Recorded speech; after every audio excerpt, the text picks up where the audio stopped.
আরে ইয়ার সিরিয়াসলি এই রেজাল্টটা যে আমার ভিটামিন সি সিরামের থেকে পাবো আমি একদম এক্সপেক্ট করিনি। আমার ফেসের গ্লোটা দেখে বুঝতেই পারছো এখন আমি কী হারে গ্লো করছি। এটা কিন্তু একমাত্র সম্ভব হয়েছে এই কেমিস্টার প্লের ভিটামিন সি সিরামটার জন্য। এই সিরামটা তোমাদের স্কিনে ডার্ক স্পট ট্যানিং রিমুভ করে স্কিনকে গ্লোয়িং করতে ভীষণ সাহায্য করবে। এইটা হচ্ছে আমার এখনকার স্কিন, আর আগেকার স্কিন আমি তোমাদের সাথে শেয়ার করছি, দেখে বুঝতেই পারবে কী হারে স্পট আমার ফেসে ছিল। দেন এটা কিন্তু ছিল আমার সিরামটা ইউজ করার ফার্স্ট ডে, দেন এটা কিন্তু ছিল 5 নম্বর ডে, আর এইটা কিন্তু ছিল 6 নম্বর ডে। মাত্র 7 দিন ইউজ করার পরেই কিন্তু আমি এই রেজাল্টটা পেয়েছি। এই সিরামটার মধ্যে যেহেতু মিলানিন আছে, সুতরাং আমাদের স্কিনকে ব্রাইটেনিং করতে ভীষণ সাহায্য করে। কী হারে গ্লো করছে এই সিরামটা লাগানোর পর বুঝতেই পারছো। আর এটা কিন্তু একদমই চিপচিপা না, সুতরাং তোমাদের ইউজ করতে কোনো প্রবলেম হবে না। দেখে তো বুঝতেই পারছো আমার স্কিনে কিন্তু এখন আর একটাও ডার্ক স্পট নেই। আর আমার ভিটামিন সি সিরামটা যে অ্যাকচুয়ালি কাজ করে সেটার প্রমাণ হচ্ছে একটা গ্লাসে আমি জল নিয়ে নিয়েছি। এই জলটার মধ্যে আমি বেটাদিন দিয়ে নিয়েছি, দেন আমি আমার সিরামটা দিয়ে নিলাম। দেন ভালো করে মিক্সড করলে দেখতে পারবে তোমাদের জলটা কিন্তু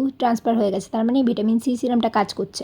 আমার লাইফে এই সিরামটা আসার পর থেকে তো আমার লাইফই চেঞ্জ হয়ে গেছে, কারণ আমার ফেসে একটাও ডার্ক স্পট নেই। তোমরাও যদি এই সিরামটা নিতে চাও, আমি কমেন্ট করো লিঙ্ক বলে, তোমাদের কাছে লিঙ্ক পৌঁছে যাবে।